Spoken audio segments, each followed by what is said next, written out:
De regresso hoje, Coisas da Vida, a rúbrica da tarde de quinta-feira. Os nossos convidados para esta tertúlia: António Monteirinho, Carlos Gonçalves, Fernando Pereira e José Valbon. Hoje foi dia de greve geral. Foi a primeira paralisação a juntar as duas centrais sindicais, a CGTP e a UGT, desde junho de 2013. Na altura, Portugal tinha a intervenção da Troika, como recordamos, embora já tenham passado mais de 10 anos. O protesto terá condicionado ou mesmo encerrado alguns serviços em diversos setores essenciais, como a saúde, a educação, os transportes ou mesmo as finanças. É uma manifestação nacional contra o anteprojeto do Governo de reforma da legislação laboral que visam várias áreas, como a parentalidade, despedimentos, alargamentos dos prazos de contratos, setores que passam a estar abrangidos por serviços mínimos em caso de greve. O Governo diz que foi uma greve sem impacto e vai continuar o espírito reformista e transformador e não vai desistir dessa reforma. Por sua vez, os sindicatos no setor público falam em adesão próxima dos 90%, enquanto o Governo vê uma leitura bem diferente, quase oposta. Chega mesmo a falar que a mobilização foi apenas de 10%. A CIP veio acrescentar mais um número ao duelo desta greve. Nas empresas, garante a Confederação, não há paragens e a economia está a funcionar. Segundo a ronda efetuada junto de vários setores pela CIP, da grande distribuição ao têxtil, as faltas, ao que parece, situam-se, na maioria dos casos, entre 2% e 3%. Valores que os empresários atribuem, sobretudo, a perturbações nos transportes públicos e ao encerramento de escolas e não à adesão direta à paralisação. Carlos Gonçalves, parece que há aqui uma grande diferença entre os 90% dos sindicatos e os 10% ou menos que o Governo vê nesta greve. Afinal, foi uma greve geral, ou foi uma greve mais ou menos, uma greve assim, 10%, 90%, qual é a tua opinião? Qual é a tua opinião, peço? Muito boa tarde a todos, as pessoas que estão aqui no estúdio e a todos aqueles que nos ouvem e vêm lá fora. É de facto, como sempre em todas as greves, sejam greves gerais ou outras, há sempre estes números, esta discrepância enorme entre aquilo que os governos pensam e aquilo que os sindicatos pensam. Obviamente que ainda há bocadinho eu havia a SIC Notícias que dizia que quando o sindicato diz que é 80%, o governo diz que é 10%, ficamos aí pelo meio entre os 45% para sermos mais corretos.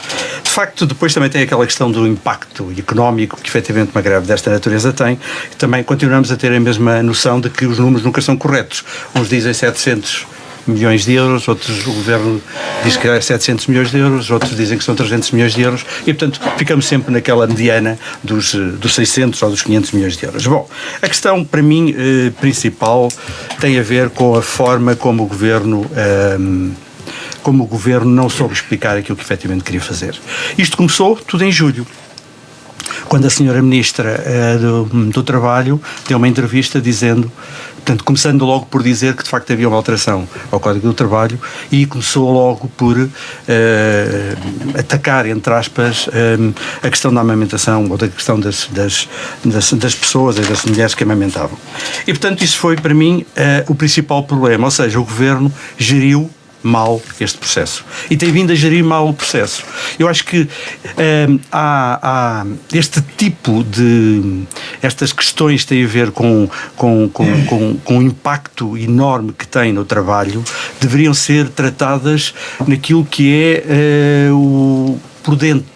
Isto é, no interior dos gabinetes, no interior do Governo, juntamente com os sindicatos, como seria óbvio, mas de uma forma muito mais pacata, passo a expressão, ou seja, que não tivesse tanta visibilidade para o exterior. É evidente também que o Código Laboral tem que ser alterado. Há coisas que de facto mudaram. E mudaram a questão daquilo que é o impacto da inteligência artificial no trabalho, aquilo que é o desenvolvimento tecnológico no trabalho, há coisas que mudaram e há coisas que têm que ser adaptadas, neste caso ao Código Laboral. E, portanto, eu acho que há coisas que têm que efetivamente mudar para que, obviamente, o desenvolvimento do país se faça. E penso que, da forma como o país está a crescer, acho que é a altura certa para se alterar aquilo que é o Código Laboral. José Balbon, como é que viu o dia de greve de hoje e como é que viu esta diferença entre os 90% que os sindicatos dizem que houve de adesão dos trabalhadores e o 10% do Governo? Então, uma boa tarde aos presentes em estúdio. Obrigado a si pelo convite. Uma boa tarde para todas as pessoas que nos ouvem. E como é que eu vejo esta discrepância? É que nem em números, nem na matemática nos entendemos. Parece que é o sinal dos tempos, mas nem é assim sempre, porque toda a vida sempre aconteceu isto. Os sindicatos por um extremo, os outros por outro. E a gente que se entenda. Verdadeiramente temos um órgão que se podia entender, o Conselho de Concertação Social, que de certa maneira é um órgão tripartido. Podia, penso eu que devia, e evitávamos esta confusão de todas as greves, dar uma opinião de quanto é, porque isto é matemática. E se nem nas contas acertamos, e como diz ali o nosso amigo o engenheiro Carlos Gonçalves, na era da inteligência artificial, isto é pôr os números no computador e a gente sabe qual é a percentagem. Na saúde, na educação, nos transportes, é matemática. Mas nós, os portugueses, gostamos de perder tempo com coisas sem jeito. Em vez de estarmos aqui a discutir a pertinência da greve e os erros de comunicação, estamos aqui e vão os comentadores todos os dois das televisões à noite, uns a dizer por um lado, outros a dizer por outro, porque sabe que todas as pessoas têm uma opinião em função dos seus interesses e não nos entendemos. Isso é uma das coisas que prejudica o país. Devíamos saber, claro. António Monteirinho. Eu, em relação, antes de mais, boa tarde a todos os presentes e também àqueles que nos ouvem. Os números, a mim, apesar de ser da parte das engenharias e da matemática, também neste das caso, ciências. Exatamente, as ciências exatas. Neste caso interessam muito pouco. Aquilo que me interessa é o que está em cima da mesa. O conteúdo. Exatamente, o conteúdo desta alteração, deste pacote laboral do Governo. E aquilo que me parece óbvio é que o Governo, há aqui duas coisas que me parecem importantes salientar.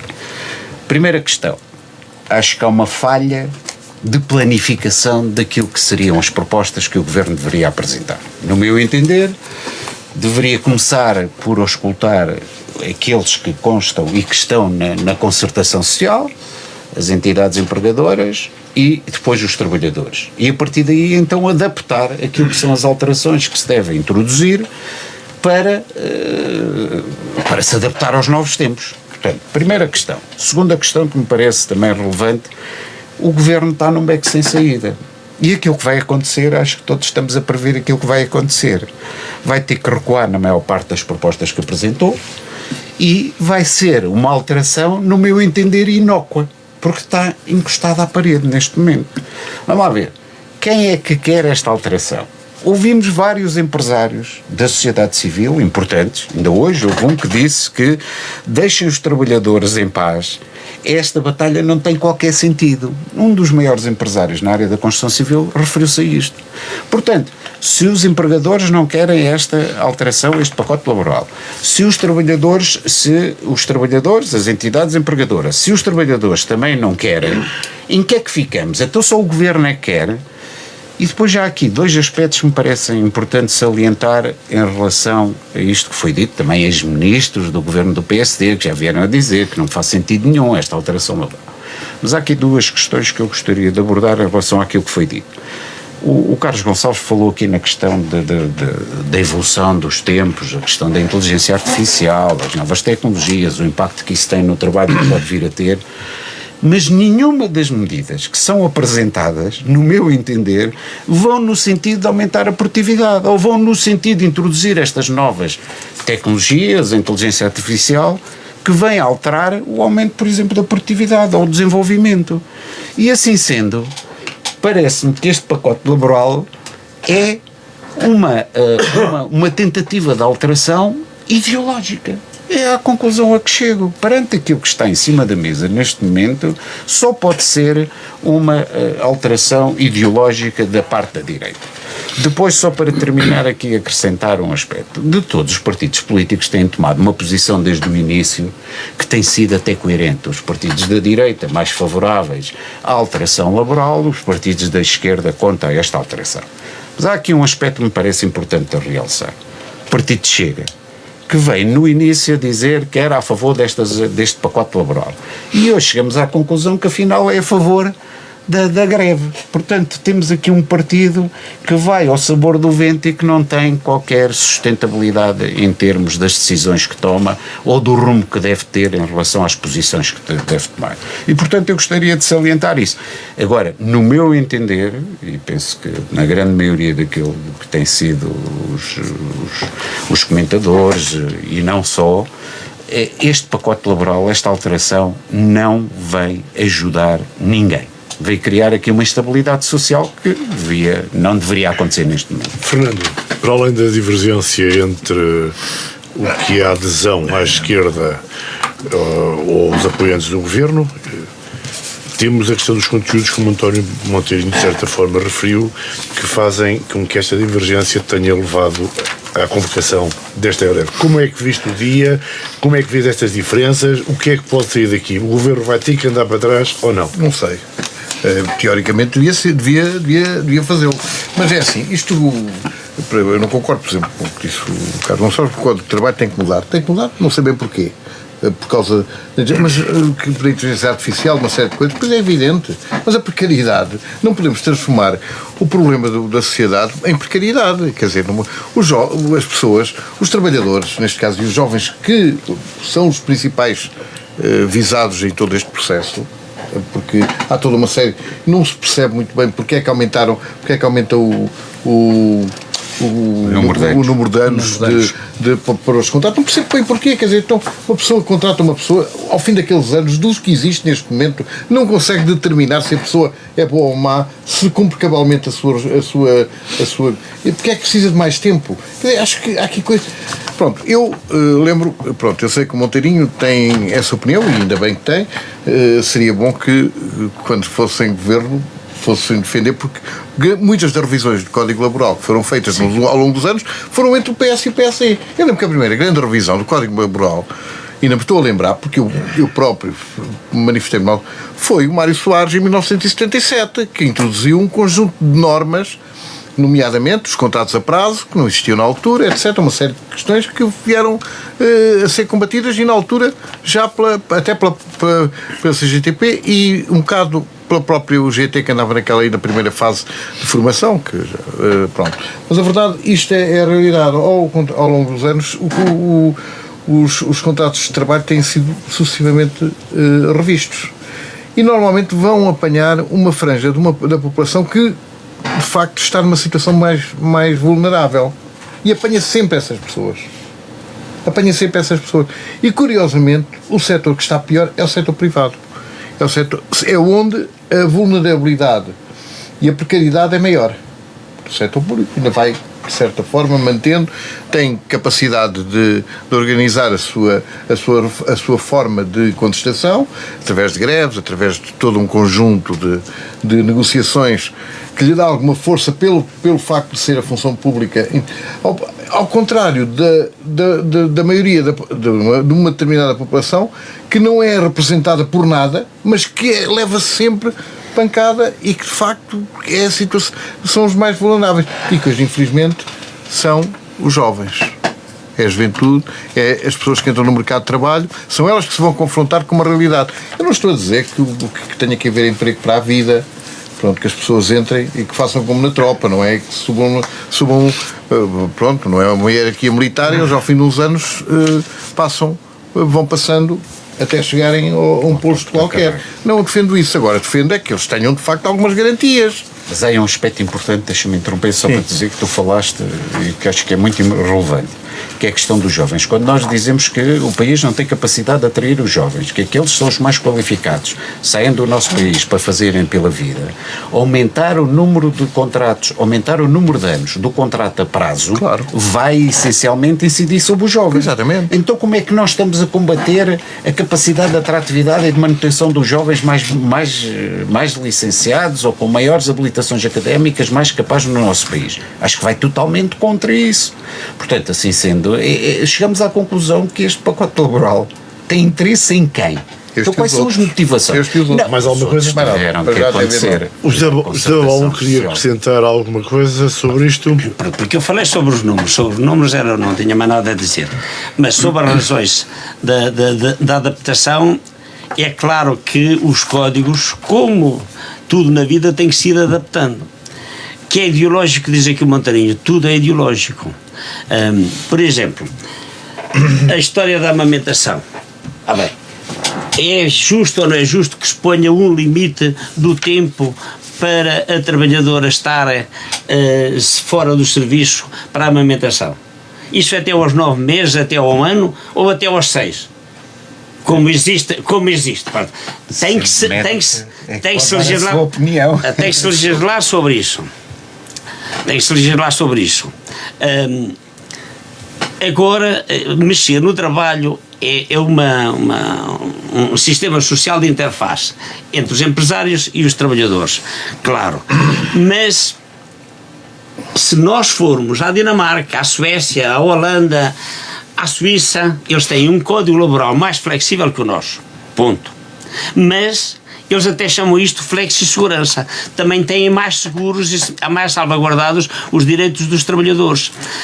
Quando o governo quer pôr algumas normas de flexibilidade, podemos concordar desde que sejam acompanhadas com mecanismos de segurança. Eu não me importo nada de ter um código laboral como tem a Dinamarca, desde que a legislação, os mecanismos de segurança e quem a aplica no sentido, os tribunais, resolvam em tempo útil, de ter o PIB da Dinamarca.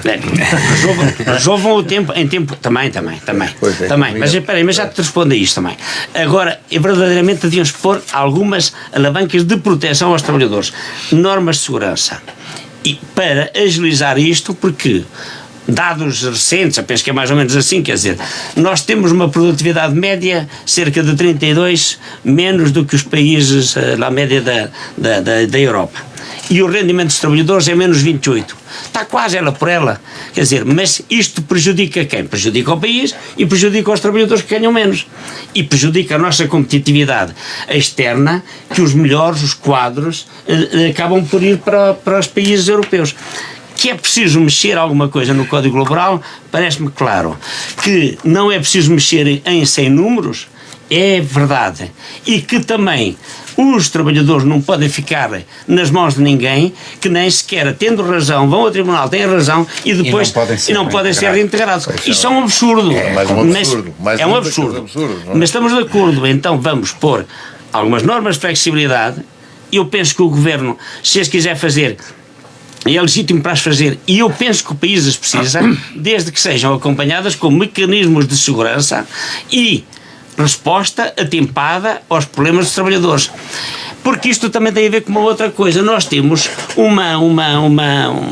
um Deus da nossa economia, nós somos pequenas e médias empresas, e isso é muito bom. Não é bom, porque as empresas grandes, as empresas médias e grandes pagam melhor, e os trabalhadores estão mais seguros. Nas empresas, nas microempresas, é que o trabalhador está muito vulnerável, porque o empresário também é em si vulnerável. Por isso é que nós devemos fazer um código laboral que permita as aquisições. Não devemos terem, a esquerda não deve ter, porque isso é melhor socialmente, medo das empresas de dimensão maior, na minha opinião. Carlos Gonçalves. Bom, eu tenho ouvido com com muita atenção aquilo que tem sido dito. É evidente que em qualquer situação destas existe uma negociação entre o Governo e os sindicatos e as confederações dos empregadores ou das empresas, dos patrões. E, portanto, isto iniciou-se, como eu disse há bocadinho, iniciou-se mal. Obviamente que não houve uma explicação por parte do Governo como deveria ser e como aquilo que pensava, efetivamente, e relativamente à alteração do Código do Trabalho. Agora, eu acredito sinceramente que existem situações que não estão corretas. O caso da amamentação é uma. A questão dos despedimentos, que há bocadinho falámos, quando efetivamente sem justa causa e o trabalhador tiver razão, ele devia ser, obviamente... Mas a amamentação também está mal como está. Eu não posso estar a amamentar até aos 6 anos a prejudicar o setor empresarial. Claro que sim. Ora, temos que pôr um limite sensato. Penso que existem especialistas. Penso que existem... 9 meses, um ano. Penso que existem normas deste Código Laboral que têm que ser alteradas. Penso que essa negociação tem que ser feita, mas tem que ser feita de uma forma silenciosa, tem que ser feita dentro dos gabinetes. Não pode ser na praça pública como que ela efetivamente foi feita. E aquilo que aconteceu começou mal, e quem começou mal foi o Ministro do Trabalho. Mas eu não tenho qualquer problema em dizê-lo. No fundo foi o Governo. Começou mal a Ministra do Trabalho quando disse que de facto havíamos de ter que alterar a questão da amamentação por parte das senhoras que de facto tinham acabado as crianças tinham acabado de nascer. Acho que foi um erro. E depois, automaticamente, o que acontece? O Governo, isto foi depois uma catadupa de erros. Agora, que acho que tem que haver uma alteração do Código Laboral, tem que haver. Essa alteração tem a ver com o quê? Com aquilo que efetivamente eu acabei de dizer. Existem situações, existem alterações significativas na nossa vida atual que obrigam, obviamente, a fazer essa alteração. Agora, outra coisa que eu queria dizer. Quando dizem, e quando já ouvi dizer, até pelo Partido Socialista, que de facto isso não estava no Governo, não estava no programa do Governo, não é verdade. Não estava. Estava no programa do Governo, estava, Monteiro. Já foi provado que estava no programa 136. Estava no programa do Governo. Podia não estar. O líder da bancada disse que estava na página 136, 137 e foram a ver e não consta. Podia não estar nessa página 136 ou 137, mas que as medidas que estavam lá, estavam. E ainda ontem, uma série de comentadores veio rigorosamente a dizer precisamente isso, que de facto elas estavam lá. Fernando, vai haver mexidas ou não? Nem nada, não estava... Era desejável que não se mexesse. Era desejável que não se mexesse, não era que, o Governo tem que salvar que não se mexesse nas alterações, portanto que elas ficassem para as calendas gregas. Porque é assim, o grande problema do futuro vai ser outro. É que se alterarem agora, daqui por um ano ou dois, é alterado de novo, ou daqui por 3, e nessa altura já não é questão da amamentação, já não é questão do despedimento. Nessa altura já passa a pessoa poder estar em casa para ter com o filho, passa a estar 3 meses, em vez de ser o tempo que tem agora, porque a verdade é que cada vez que vai sendo alterado isto, aquilo que são as regalias, entre aspas, não estou a falar regalias, os direitos dos trabalhadores são sempre penalizados. São sempre debilitados. E a realidade é essa. Porque diz o Valbon que a culpa, portanto, que a produtividade é baixa. Mas a produtividade é baixa porque a culpa não é dos trabalhadores. É porque também não há investimento ao nível de toda uma sociedade para se fazer de facto. E isso é um problema que não é só português, é um problema europeu, da União Europeia. É um problema Portugal tem uma taxa de produção muito inferior à média europeia. Pronto, exatamente. Mas outra coisa que... portanto, Portugal não tem grandes empresas e não são os empregadores, não é questão dos empresários. O grande problema dos empresários é que de facto também não tem a sua mentalidade. Mas é uma lei fiscal, que prejudica as grandes empresas.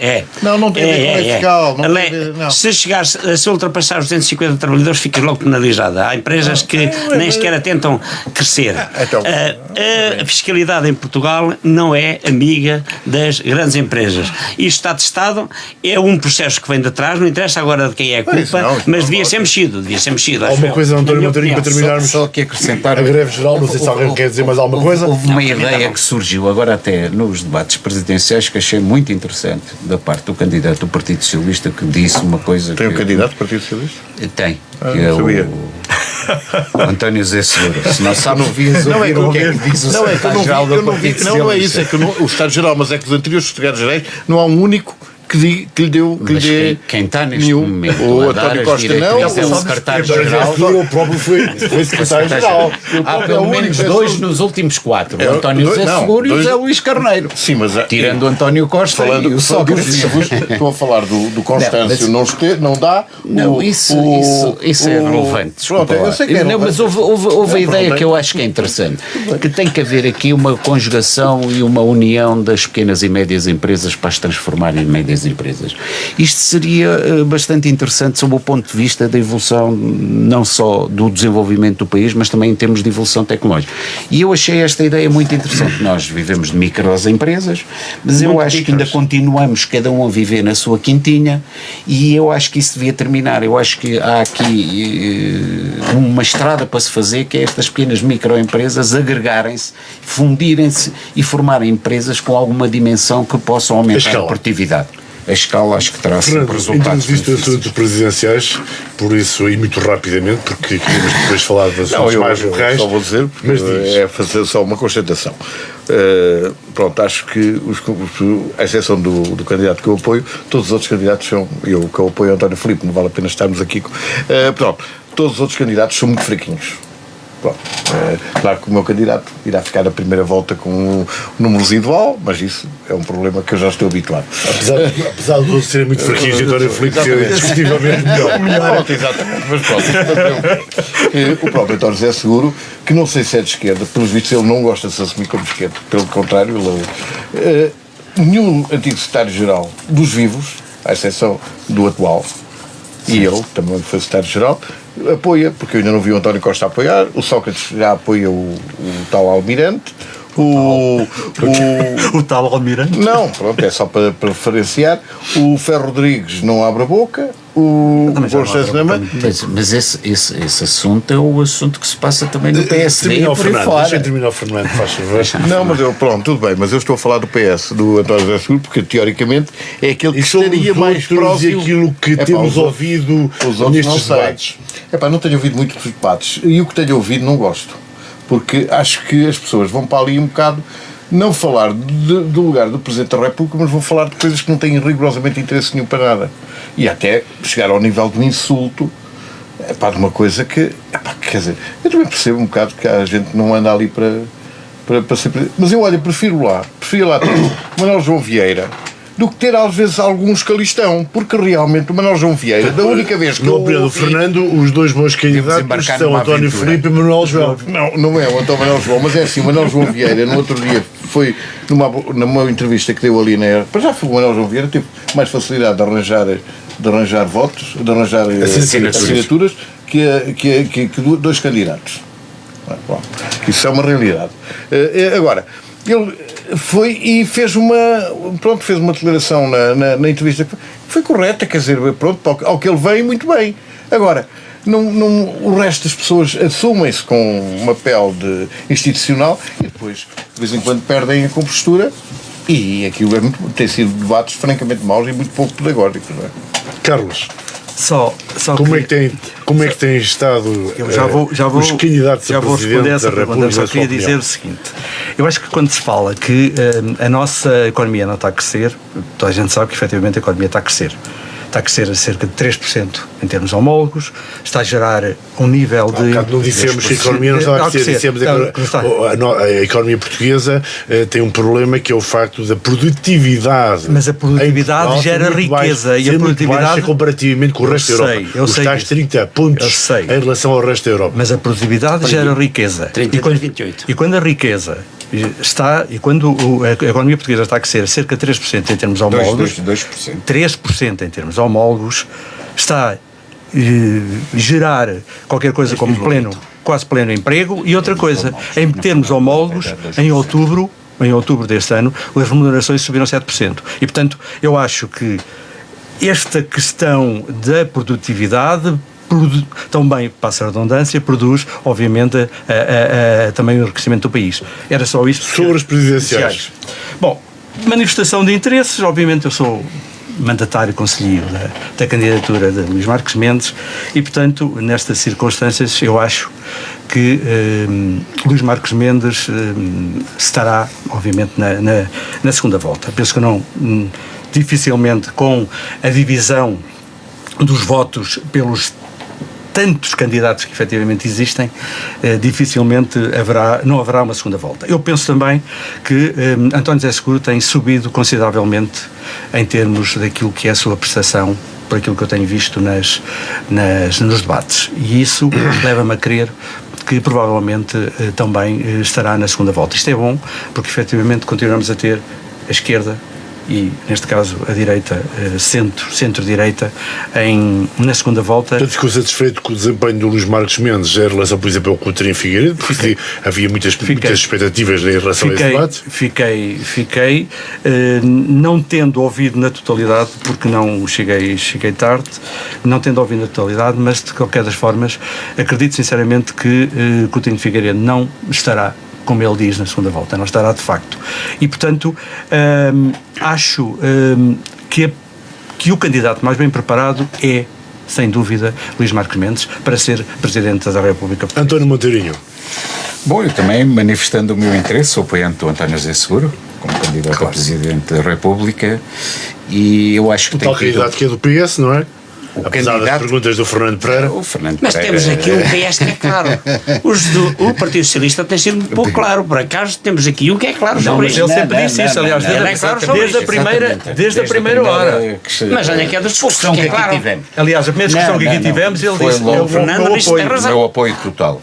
Mas dizer aqui duas ou três aspectos que são importantes. E o primeiro é dizer que o candidato do Partido Socialista é António José Seguro, apesar das candidaturas presidenciais serem individualmente apresentadas e por aí fora, aquilo que normalmente se diz. Mas gostaria de deixar claro, e o Fernando falou nisso, há secretários-gerais que apoiam, outros não apoiam. Nunca houve unanimidade no Partido Socialista, em questão nenhuma. Portanto, não é agora que nós estivéssemos à espera que todos aqueles que são as figuras ou secretários-gerais anteriores ou atuais viessem a apoiar ou a deixar de apoiar. Portanto, o Partido Socialista está confortável com a posição que tomou. A maior parte dos militantes, eu diria, a grande maioria dos militantes estão confortáveis. Logo os autarcas que já vieram tomar posição. Os autarcas, quase 130 autarcas, 127. Para ser mais preciso, apoiam o António José Seguro, portanto isso significa que a grande maioria dos autarcas estão, a maioria do Partido Socialista, a grande maioria está. O António José Seguro tem vindo a subir no seu desempenho. Eu tenho verificado, e eu penso que a maior parte dos cidadãos tem verificado que o António José Seguro é a pessoa mais qualificada para estar como Presidente da República. E eu assim espero que ele consiga, espero que ele dê este salto qualitativo que tem e que mantenha este salto qualitativo e que possa passar à segunda volta. Na segunda volta tenho a certeza absoluta que aí teremos então alguém mais à direita e alguém mais à esquerda que vai fazer este combate. O António José Seguro vai cá estar no sábado, portanto vai estar na Guarda, assim como o Gouveia Mel vai estar na sexta-feira, estará aliás na Rádio Altitude, que irá fazer uma pequena entrevista a Gouveia Melo na próxima sexta-feira e no próximo sábado o mesmo em relação esta sexta e este sábado, amanhã e sábado. Exatamente. Por acaso, no debate, só para terminar, no debate em que aconteceu entre o António José Seguro e o Gouveia Mel, todos ouviram, por acaso tem sido uma grande desilusão, tem vindo a perder apoios e tem vindo a perder e os apoios que tem apoio da sociedade civil, são mais ou menos ressalvados dos outros partidos. Exatamente, pelo desempenho que tem tido, mas eu acho que no debate ficou claro de quem é que está mais bem preparado para ser chefe de Estado do nosso Foi país. Foi aí que António José Seguro deu a volta? Eu acho que é um momento importante. Eu acho que progressivamente António José Seguro tem vindo a subir, não só nos debates, mas em todas as intervenções que tem feito. E no debate com Gouveia Mel? No debate com Gouveia Mel marcou decisivamente aquilo que é uma plataforma. Zé Valbon também vai fazer uma declaração de interesses, apoiar alguns dos candidatos, nem por isso. Está na expectativa. O meu partido é sempre o interior. Eu irei votar. O interior não tem candidato a presidente. O jornal do interior não tem. Houve até ao fim, cara. Está bem. E eu votarei num candidato que conhece o interior. Então não posso ser o homem que só conhece Então tem que ser o António Zé Seguro, que é a mesma cor. Só posso. Porque é assim. E foi deputado pela Guarda, nunca podemos assim, esquecer também. Eu sou o moderado. Umas vezes voto no PSD, outras vezes voto no PS. Agora, ultimamente, desde que o Partido Socialista nos meteu lá o artistolas do Sócrates, nunca mais votei no Partido Socialista. Mas esse apoio ao Almirante. não sei, não faço ideia. Mas o Partido Socialista devia fazer o meia-culpa dessa trapaçada que fez ao país pôr como primeiro-ministro o Sócrates. Devia pedir desculpa aos portugueses. Nunca o fez, enquanto não o fizer, enquanto partido, não equaciono mais olhar como hipótese de votar nele. Mas sou moderado, sou da área do PS e da área do PSD, do centro. Por isso, os dois candidatos que para mim são melhores é o Luís Marques Mendes, o Dr. Luís Marques Mendes e o Dr. António José Seguro. Com qualquer um deles, a democracia não corre riscos, são moderados, estão qualificados, têm provas dadas, não é isso que estamos aqui a discutir. Tenho que optar por alguma coisa. Eu vivo no interior, não penso mudar. Aquilo que conhecer o interior, falar do interior e pensar nisto que é uma problemática para mim importantíssima, que é a coesão do território, leva o meu voto. Se já é claro para vocês, se não é só verem os programas e quem é que fala e quem conhece o interior. O Presidente de Câmara diz que vai receber o Gouveia será um sinal. O meu Presidente de Câmara, como sou um cidadão da Guarda, é o mesmo que o teu. Clarinho como água. Claro. E o meu Presidente de Câmara, como o teu Presidente de Câmara, deve receber e irá receber de certeza todos os candidatos que queiram deslocar-se e que tenham a humildade democrática de falar com o Presidente eleito do Conselho da Guarda. Se for o António José Seguro, sim, se for o Almirante também, se for o nosso amigo Vieira também, se for o Filipe também, todos. O Sr. Presidente deve receber o António Filipe. O António Filipe é um cidadão, já foi vice-presidente da Assembleia da República. José Valbon falou da coesão territorial. Só isso. Que o Presidente deve receber todos, parece-me claro. Claro que sim.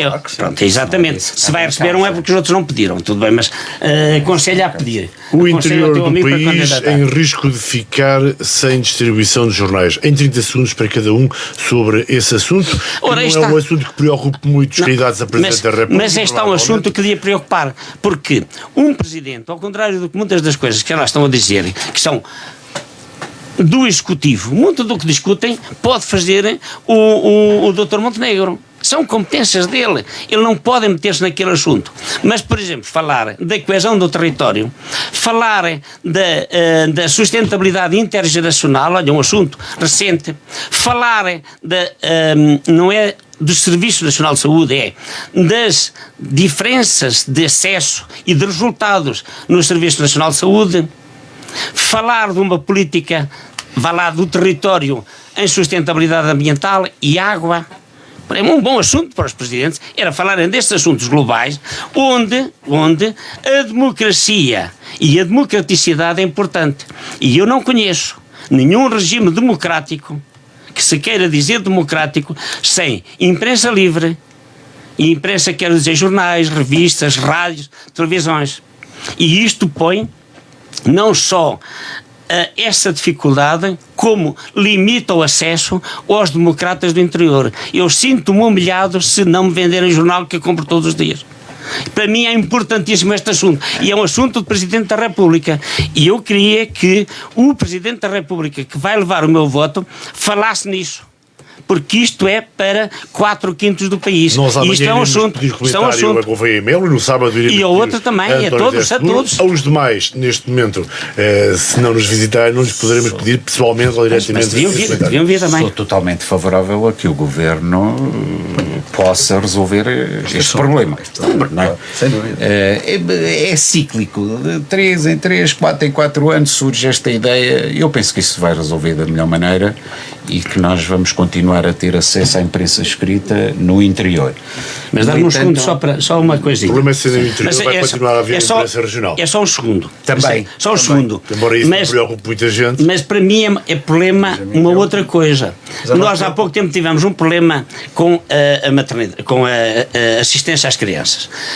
Estes balões de ensaio sempre sobre os mesmos, sobre os mais fracos, sobre o interior, como agora também vamos ver o que dá, é uma provocação. Mesmo que o Governo venha atrás, mesmo que a VASP venha atrás, o facto de se lembrarem disso já me considero ofendido no meu direito como cidadão do interior. Não, só acrescentar que na reunião de Câmara falámos sobre esse assunto, não há problema nenhum. Falámos nesse assunto e fomos unânimes em dizer que o Governo tem que resolver este problema e que nós temos que continuar a ter a imprensa escrita no nosso território. Claro. Luís, eu li aquilo que tu escreveste e concordo perfeitamente com aquilo que lá está escrito, porque mais uma vez o interior continua a ser esquecido, e quando muitas vezes dizem que entre o interior e o litoral existem 180 ou 190 km, que é uma coisa muito pequena, é como se o interior não existisse. Não, o interior existe, e tanto existe que os exemplos são estes que aqui estão. E de facto eu fico muito preocupado quando nós olhamos para o interior e olhamos para alguns concelhos, os centros de saúde ainda continuam, mas com muitas dificuldades. Olhamos as escolas nas aldeias desapareceram, existem os quartéis da GNR estão a acabar, e portanto isto é extremamente grave. E onde é que acaba? É sempre no interior. E quando olharmos agora para os concelhos que aqui estão, são todos da faixa do interior. É Bragança, Vila Real, Guarda, Castelo Branco, Porto Alegre, Beja e Évora. Viseu também. Estranhamente Viseu também. Agora, isto é grave. Viseu tem grandes problemas de interinidade. Concordo com aquilo que diz Zé Balbon, que isto é para este tipo de situações que o Presidente da República devia olhar. Os nossos candidatos deviam olhar para isto. Não, é assim, se formos ver, isto é uma situação recorrente. Já houve 3 ou 4 empresas de distribuição de jornais. Entretanto, foi tudo concentrado na VASP porque as outras faliram. Claro. Foram falindo. A realidade, é evidente que eu acho... O negócio da imprensa ser um negócio cada vez mais... É um negócio empresarial, difícil. Portanto, e cada vez mais difícil porque as pessoas não compram jornais. Atenção, que este problema não é o problema da distribuição, é um problema de leitores. É um problema de falta de... Porque este problema põe-se nas cidades. Porque nas cidades, ainda no outro dia me dizia o que foi diretor do Diário de Notícias, o Fernandes, dizia-me, encontrei... E ele diz, o Diário de Notícias está a vender 2.500 exemplares. Para 2.500. O Diário de Notícias chegou a vender 180.000 exemplares. O Diário de Notícias, se me permites, não é o melhor exemplo. Porque estou a dar um exemplo. Há uma alteração estratégica. Tudo bem, mas o Diário de Notícias chegou a apostar tudo no online e deixar de estar na banca durante mais de um ano. Queres que eu te diga quantos exemplares vende o público? Eu escrevi sobre isso. Depois eu não li, por acaso. Não li porque eu não recebi. Os números da APCT. Não, porque hoje eu não recebi o... São cerca de 10 mil. Pode ser feriado, e aliás aproveito para dizer às pessoas que de facto, como houve feriado segunda-feira, a edição foi atrasada no eu não recebi hoje, por isso é que eu não li o teu artigo. Mas isto para dizer o quê? Basicamente, de facto, o jornal, a visão vai desaparecer, a visão está a ser feita em casa, vai fechar, está a ser feita em casa. Mas é uma perda. Eu tenho a ideia de que isto é uma perda para a democracia. Mas é evidente que sim, mas a realidade, infelizmente, as coisas alteraram-se. E não vale a pena... Os jornais hoje voltam a ser para as elites, para quem gosta de ler, quem gosta de chegar a casa, acabaram os vespertinos, que era aquele tipo de sair do emprego. As notícias online são notícias rápidas. Mas, claro. Sim, mas já agora, a propósito, para fazer uma ponte, que eu não estive cá quando vocês comentaram isso, eu sei que fizeram bem, esteve cá o Tolentino, o Sr. Cardeal Tolentino, e ele, no livro dele, no último, mais recente, do Caminhar, ele fala lá, faz a apologia de vamos com calma, vamos pensar no que estamos a fazer, pôr uma certa calma nisso. No público desta semana vem um geógrafo de Évora que escreve muito sobre isso, e ele faz a apologia do vagar, do andar devagar e observar, parar para pensar verdadeiramente. o ler depressa e por a rama está-nos a meter numa espiral de raciocínios rápidos que não nos está a levar para grandes coisas. Devíamos, obviamente, se calhar pensar. Também é na minha opinião, uma das razões. É isto que eu queria lançar. É uma das razões. Voltaremos a este assunto seguramente mais do que uma vez.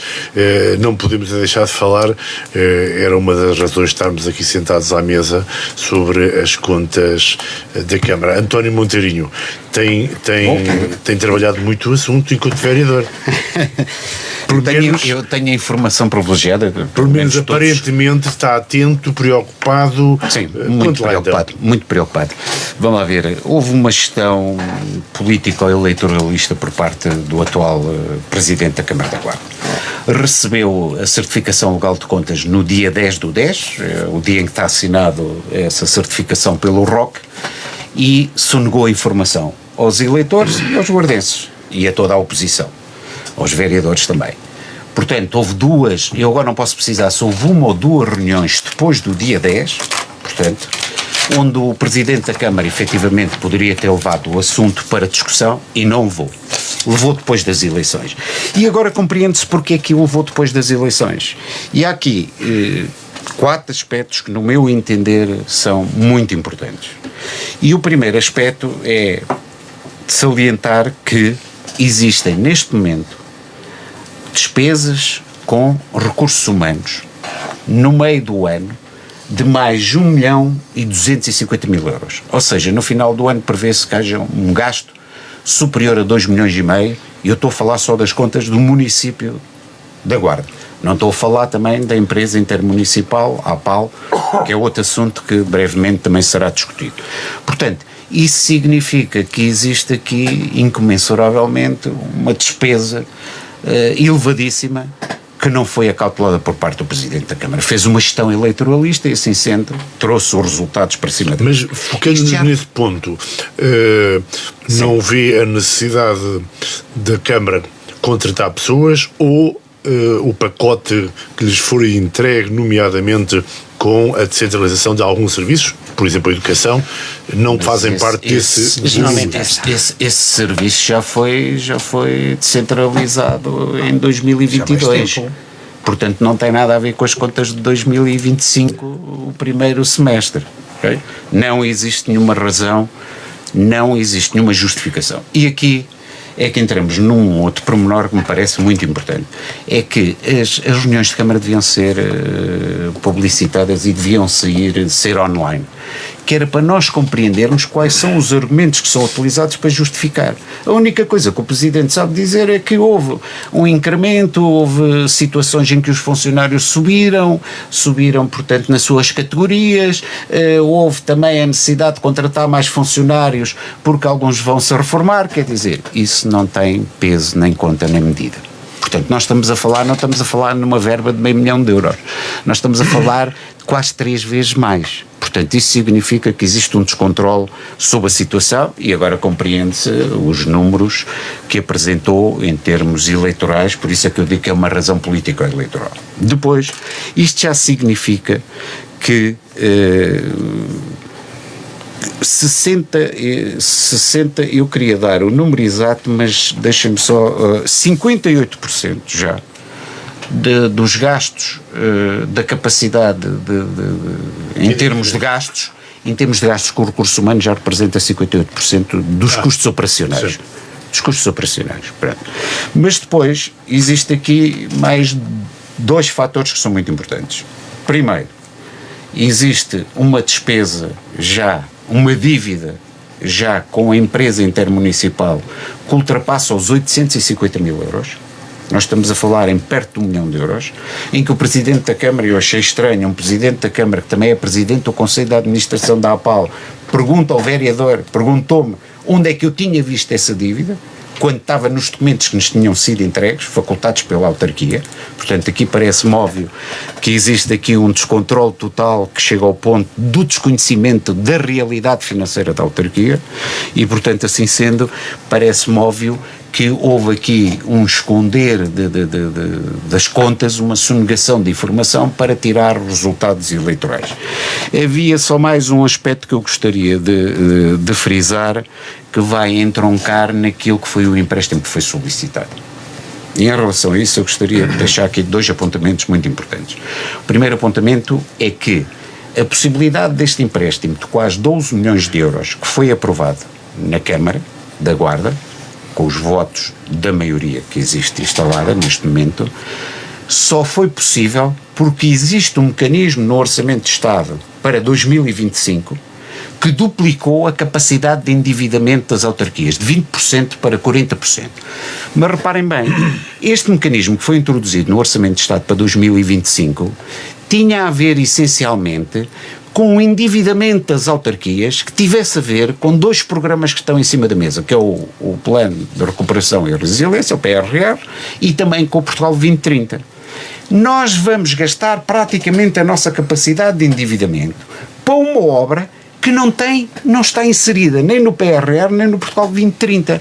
Ou seja, estamos a gastar os nossos recursos praticamente financeiros que temos ao nosso dispor para uma obra que não vai ser financiada nem pelo PRR nem pelo Portugal 2030. Só mais temos uma questão. a palavra agora ao outro. Pronto, então passamos. José Balbon, como vê estes comentários de António Monteirinho sobre a sonegação de informação sobre as contas antes das eleições, por um lado, por outro lado, os valores aqui referidos e a situação, obviamente, de endividamento em que a autarquia poderá entrar? Vai entrar. Vejo o raciocínio aqui do vereador Monteirinho como sempre o vi durante os últimos 4 anos. Sempre contra tudo. Se alguma vez ele disser bem de alguma coisa da Câmara, tu chamas-me cá, tocas a campainha e a gente vamos ver um café todos. Se tivesse a oportunidade de estar nas reuniões, ao serem filmadas as reuniões, aí teria a oportunidade de ver que elogia com frequência. Sim, pronto. Sim, eu sei que sim. Em relação a filmar as reuniões, se ele está a falar de todas, até há um impeditivo legal para não as filmarem. Claro que não estou a falar de todas. Bem, pronto. Mas era o que tinha passado nos microfones desta rádio. Metade não podes nem filmar, nem gravar, nem não sei o quê. As públicas, as reuniões públicas. Não tinhas dito isso. Mas toda a gente compreende, se legalmente não se pode. Claro, eram todas. Não deixa ver as reuniões e tal. Situação. Então vamos lá ver. Pois, contas. Eu sou um cidadão que é apologista do cumprimento das leis. As contas do município da Guarda, como as da terra dele, como as das outras terras todas, são certificadas ou validadas por o ROC. Estão validadas ou não estão? Tem a assinatura do técnico? Ninguém falou nisso. Para todos os efeitos, confio mais na assinatura dele do que na tua opinião e na minha. Na minha também. Estão certificadas, estão homologadas, passemos à frente. Ponto 1. Ponto 2. Fez obras e não sei o quê, é eleitoralismo. Fizeram alguma coisa, é eleitoralismo. Eu sei bem que vocês tinham como meta que nós não fizéssemos nada. Pronto, a coisa não correu bem para o nosso lado, fizemos alguma coisa e tivemos que o pagar. Algumas dessas obras que fizemos e pagamos ainda estão à espera de comparticipação. É o ponto 2, então vamos ao terceiro. Ninguém falou sobre ponto 3, pois eu sei que não te interessa. Falamos sobre a data da entrega do relatório. Vamos ao terceiro ponto. Vamos tentar concluir, porque temos que ouvir ainda sobre isto do Carlos Gonçalves. Há alguma inconformidade legal na apresentação das contas? Quando te as apresentou está errada? Houve sonegação da informação. Violou alguma norma legal? Violou. Qual é a norma legal? A norma legal é que em setembro tem que ser apresentada a certificação de conta. Não disse, mas depreende-se. Foram entregues no dia 10. Se houve 2 reuniões depois disso, foi o ato eleitoral que fez com que chegasse a atrasar. Mas não quero interromper o seu Pois, então vamos lá. Exatamente, vamos a isso.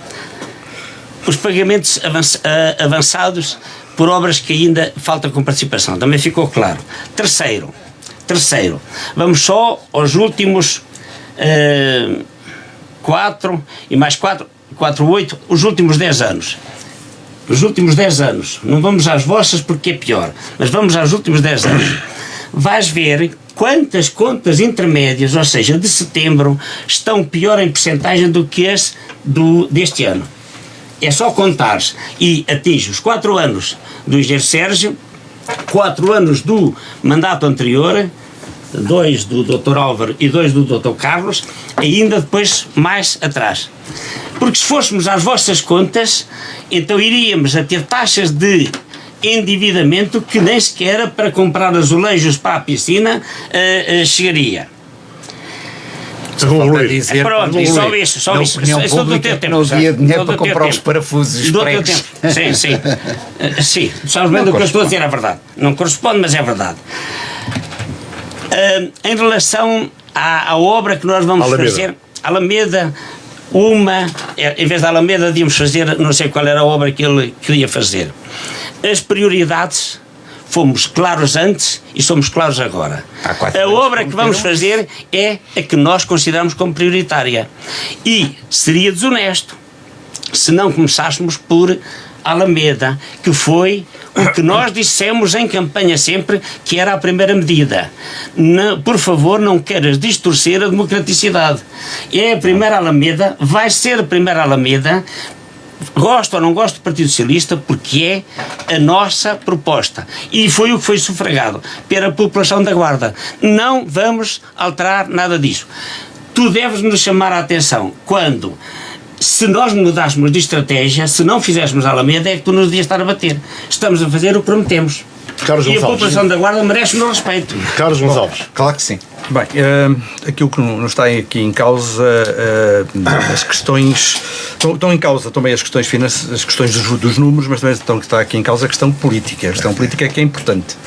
E para mim, queremos falar aqui, estamos a falar aqui essencialmente. E, portanto, o que está aqui em causa é que houve uma homologação das contas, no dia 10/10 de 2025, que durante a campanha se solicitou que essas contas fossem efetivamente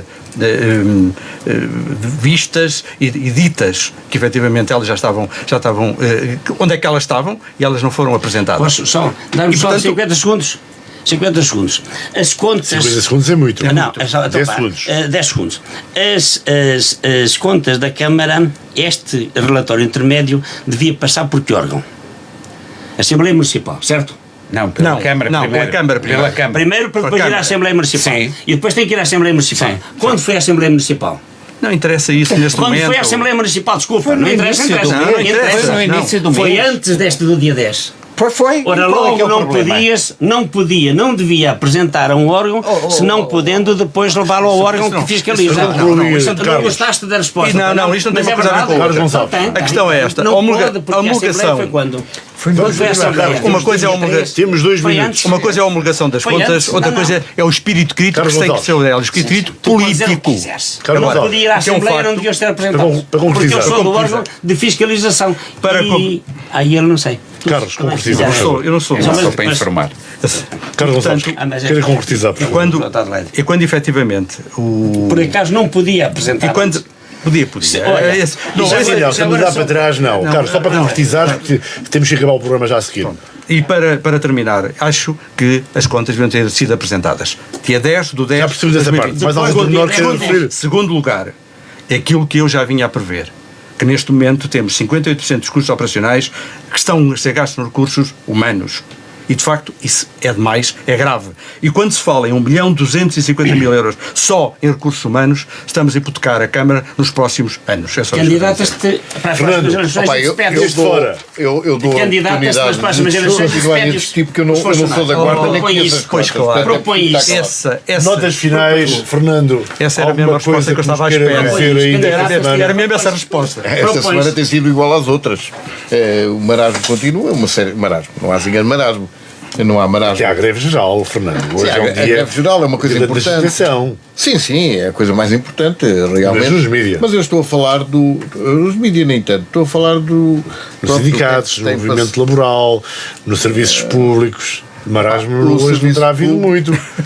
Não, é evidente que hoje houve marasmo nos serviços públicos. Porque as pessoas não foram lá. As pessoas não foram lá, não é? Porque uma série de coisas foram suspensas, não é? Bem, aí acho que o grande problema é que, de facto, a maior parte dos trabalhadores muitas vezes não aderem em massa a uma greve geral. Porque uma greve geral a sério, provavelmente não havia código laboral que se aguentasse. Então isto não foi uma greve geral a sério?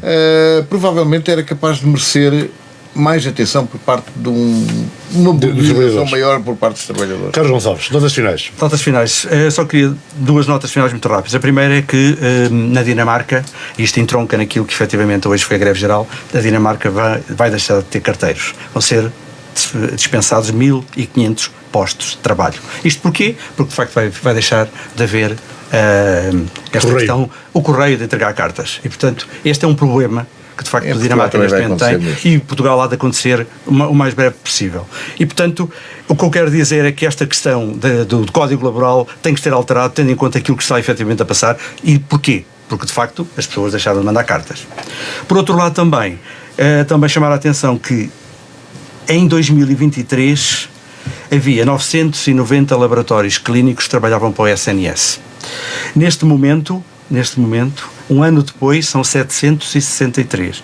E no final de 2025 deverão ser ainda muito menos. O que quer dizer que houve aqui um abaixamento de 227 concentração e mais. Há pessoas que neste momento fazem 1h17 e 1h30 para irem fazer as suas análises.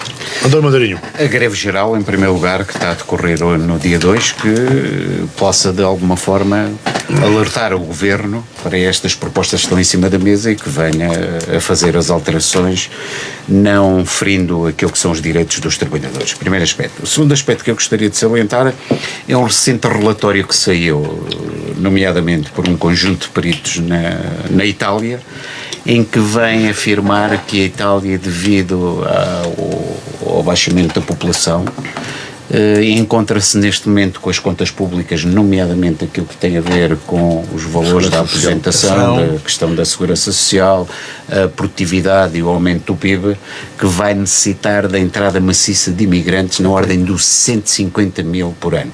Isto significa que aquele governo de direita que entrou e que fez, e a senhora Meloni, com aquela política de imigração, que fez a sua campanha contra a imigração, agora tem o verso da medalha para responder e para resolver na Itália. José Bom. Eu penso que estamos numa campanha eleitoral e os presidentes deviam se candidatar, como são um órgão unipessoal e é para todo o país, era fácil fazer este discurso, o discurso da união e da equidade em todas as políticas entre jovens e idosos. Saiu agora um relatório na Fundação Carlos Gulbenkian sobre isso, do ISCTE, na variabilidade ou na diferença de tratamento por regiões. Ainda no outro dia veio um documento grande no Expresso, na saúde, na assimetria no desempenho dos alunos litoral, interior, imigrantes naturais, escolas privadas e escolas públicas. Esta unidade, o sermos um país coeso, equitativo e cimentado, é uma salvaguarda para a democracia, porque senão depois isto atomiza-se e parece que toda a gente tem razão. E às vezes há coisas que parecem, por exemplo, na educação, no secundário houve um aumento de 22% de alunos filhos de imigrantes inscritos. O que quer dizer que, como nós temos menos alunos, os naturais de cá reduziram mais de 28%. O que é que eu quero dizer com isto? É que efetivamente nós temos que deixar a discussão entre cá e lá, novos e velhos, litoral e interior, e unirmos-nos todos. E os presidentes deviam fazer esta pedagogia. Era útil que eles fizessem esta pedagogia. No fim de semana temos na guarda os candidatos Gouveia e Melo, amanhã, e no sábado o candidato António José Seguro. Coisas da Vida termina por aqui. Agradecer a António Monteirinho, Carlos Gonçalves, Fernando Pereira e José Balbon. Muito obrigado por terem estado connosco. Na produção esteve Pedro Correia, eu sou o Luís Batista Martins. Fiquem bem.